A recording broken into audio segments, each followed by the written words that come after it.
If you're the Chicago Cubs and you're on a 10-game losing streak, or if you're the Chicago White Sox and you're on a 20-game losing streak, and you want to get off of your losing streak, the best thing you can do is play against the Pirates. The Pirates blew it against the Cubs. Cubs came in with a 9-game losing streak. The Pirates were able to extend the Cubs' losing streak to 10 games. And then the Pirates lost 10-4, and then they lost 7-2. Just when the Pirates had the chance of bumping up through the NL Central, they crash and burn. But that's part of being a Pirates fan, is we've seen this pattern before. They're just on the cusp of doing it, and then they fall apart. Despite losing 10 games in a row, the Cubs have basically recovered. They're back in second place. Their differential is back up to plus 19. The only good news for the Pirates right now, despite losing 2 in a row, is that the St. Louis Cardinals and the Cincinnati Reds, who are above them, both have negative run differentials. This means that the Cardinals and the Reds have given up more runs than they've scored.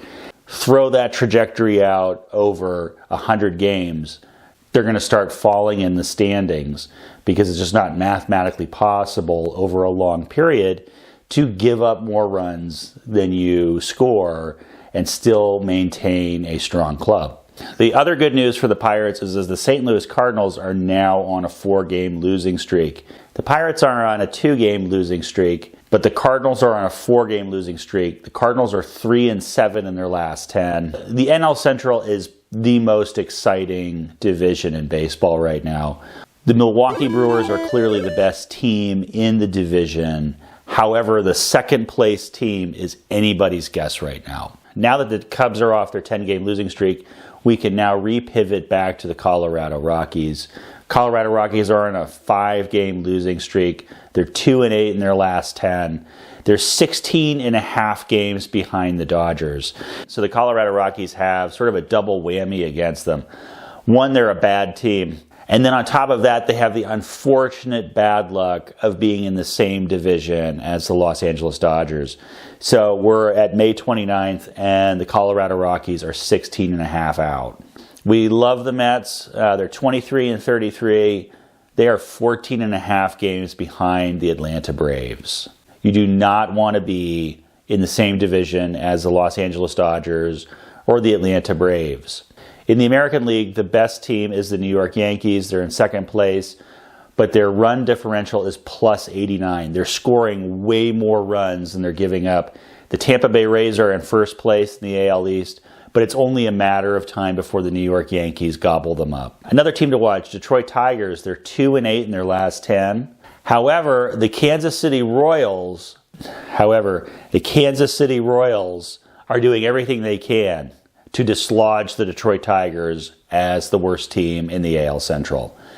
The Kansas City Royals have lost 3 in a row. They're 3-7 in their last 10, and they have a minus 47 differential. So they've given up more runs than they've received than the Detroit Tigers. Los Angeles Angels are doing strangely well right now. They're 6-4 in their last 10. They're on a 1-game winning streak.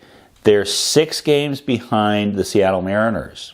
Houston Astros are 7-3, but their run differential is so poor, it's minus 37.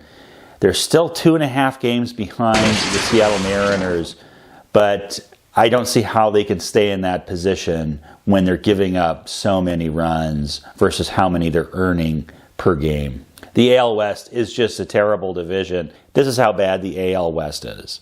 The Seattle Mariners are in first place in their division, but they're so bad that they could be one of our lovable losers or one of our cheerful underdogs. They have won 3 games in a row. They have dislodged the Athletics as first place in the AL West.